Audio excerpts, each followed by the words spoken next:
Mr Speaker, the member for Melbourne's party from time to time tries to create the impression that it has a monopoly on empathy, a monopoly on morality. It does not. If the government were to follow the policies advocated by the Greens party in this regard, the consequence would not simply be tens of thousands of unauthorised arrivals coming to Australia. It would be thousands of deaths at sea. The policies that the honourable member's party was so supportive of under the previous Labor government resulted in precisely that, a complete collapse of security at the border. Deaths at sea, hundreds, well over 1,000 deaths at sea. They're the ones we know about. We don't know how many other people died.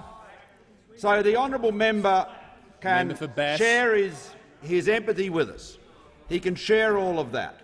But he has to recognise that the approach that his party has advocated, which was in large part taken up by a previous Labor government, resulted in deaths at sea.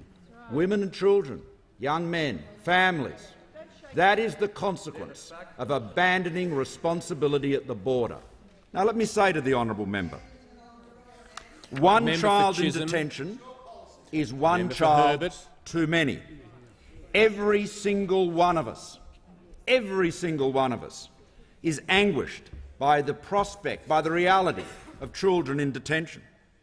Now the fact is that when our side, Coalition, lost office in 2007 and John Howard's Prime Ministership came to an end, there was not one single child in detention.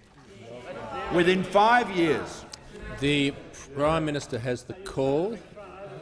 The Prime Minister just resume his seat. The member for Melbourne on a point of order. Yes, on a point of order. There's 46 seconds left, and I asked the member Prime Minister where the kids are going to be taken. The Prime Minister is completely in order. The member for Melbourne will resume his seat. Thank you, Mr Speaker. Within 5 years, the number had reached 2,000.